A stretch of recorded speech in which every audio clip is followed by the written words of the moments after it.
Recently in Rhode Island, there has been a proposal from the United States Fish and Wildlife Services to open additional land for hunting and fishing.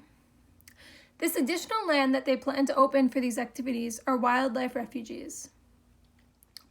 Hunting should not be allowed on public lands that were designated refuges due to their initial purpose, the amount of land already available to hunters, and the impact it would have on refuge users. In this speech, I will discuss three main points about how the importance of refuges and how hunting would be wrong due to the sole purpose of a refuge, how much more land is available to the hunters already, and how very little people would want to use these refuges knowing that hunters will be in them. To start off, according to the OECD Glossary of Statistical Terms, a wildlife refuge is defined as an area designated for the protection of wild animals within which hunting and fishing are either prohibited or strictly regulated. The initial purpose of a refuge is to not allow any hunting, and this should not be allowed to change now years after they were designated refuges. Based on the definition of a refuge, it is clear that the purpose is to protect wild animals, and hunting would do just the opposite of that. According to the United States Fish and Wildlife Services, national wildlife refuges exist primarily to safeguard wildlife populations through habitat preservation.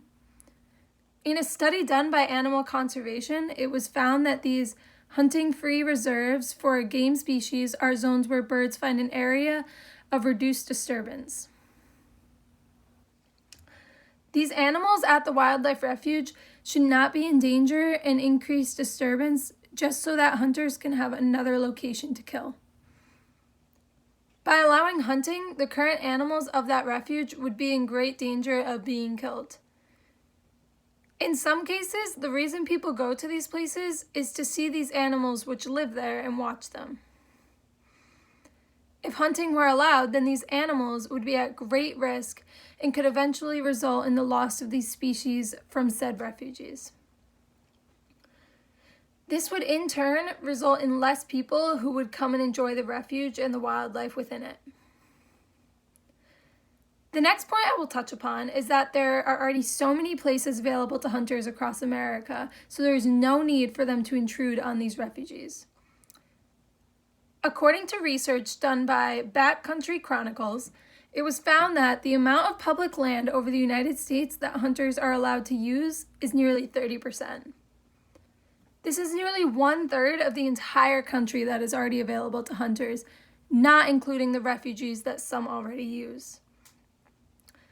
There is no reason that these hunters need even more land available to them for their sport, and they should not take advantage of these refuges. The United States Fish and Wildlife Service has proposed expanded hunting and fishing opportunities at 97 national wildlife refuges and 9 national fish hatcheries. There is no need to do any of this and open any of these wildlife refuges up to hunters. This would be wrong because there is already so much available to them that 97 new locations is not necessary. This proposal would cover more than 2.3 million acres and be the single largest expansion of hunting and fishing on federal properties, according to USFWS. This amount would be added to the percentage that hunters already have access to, adding so much more onto their available land. 1/3 of the country has a lot of land, and these hunters do not need to impose on wildlife refuges for their sport. If hunting were to be allowed in these areas, designated wildlife refuges, the people that use these would not want to due to the fear of getting hit by hunters. Wildlife refuges are used for various activities, such as family hikes, bike rides, runs, and almost anything that gets people outside their home. Many Americans every day use wildlife refuges around the country as an outlet to hike or exercise in some other way. If hunters were allowed on these refuges, then this would result in the hiking season of many Americans being ruined.